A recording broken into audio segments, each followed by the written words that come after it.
पिछले एपिसोड में हमने देखा कि कैसे विचित्रवीर्य हस्तिनापुर के राजा बने और कैसे हस्तिनापुर के भविष्य पर संकट के बादल और गहराने लगे।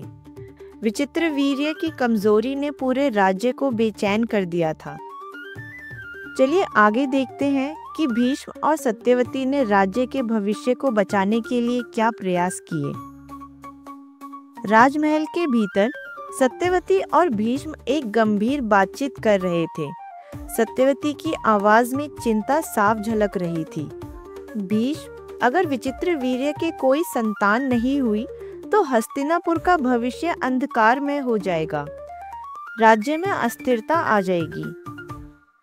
भीष्म ने सत्यवती को आश्वासन दिया कि वे हस्तिनापुर की स्थिरता के लिए हर संभव प्रयास करेंगे। भीष्म ने निर्णय लिया कि वे विचित्रवीर्य के लिए उपयुक्त विवाह का प्रस्ताव लेकर आएंगे। इसी उद्देश्य से वे काशी के लिए निकले, जहां उस समय राजा की 3 बेटियों अंबा, अंबिका और अंबालिका का स्वयंवर हो रहा था। काशी के राजमहल में एक भव्य आयोजन था। सभा राजकुमारों से भरी हुई थी। तभी दरवाजे से भीष्म का प्रवेश हुआ। भीष्म का आगमन सभा में उपस्थित हर राजकुमार के मन में भय और सम्मान दोनों पैदा कर रहा था। उन्होंने गर्जना करते हुए कहा, मैं गंगापुत्र भीष्म हस्तिनापुर के लिए इन कन्याओं को वरदान स्वरूप ले जाने आया हूँ। जो भी मेरे रास्ते में आएगा वो मुझे पराजित करके ही आगे बढ़ सकेगा। सभा में सन्नाटा छा गया।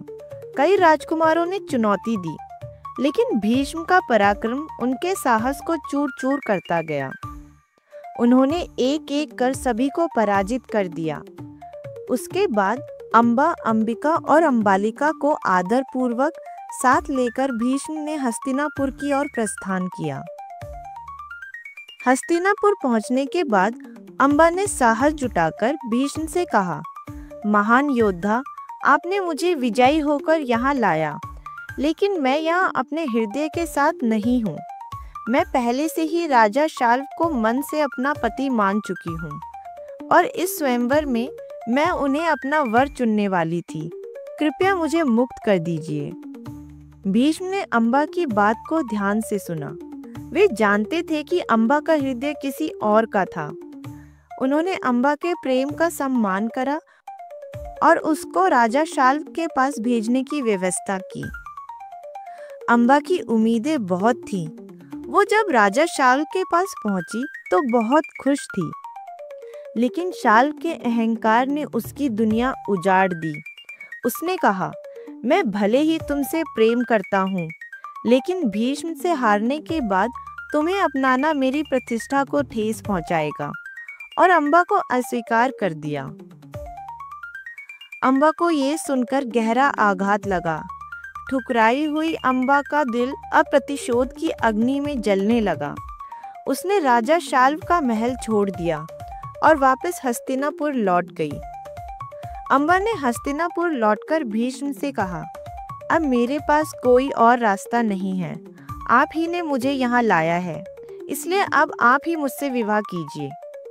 भीष्म, जो अपने व्रत के प्रति अडिग थे, उन्होंने अंबा को बताया कि वे अपने ब्रह्मचार्य के व्रत से बंधे हैं और उससे विवाह नहीं कर सकते, लेकिन वे उसके सम्मान की रक्षा के लिए हमेशा तैयार हैं।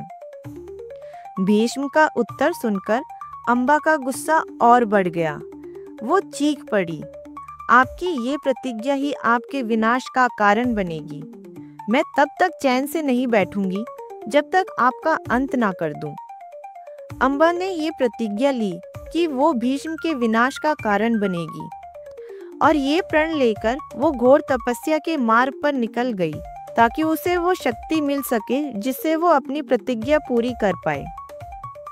अंबा और भीष्म के बीच की ये संघर्षपूर्ण कथा कैसे इतिहास का एक नया अध्याय बनेगी, ये जानने के लिए देखते रहिए महाभारत की ये कहानी।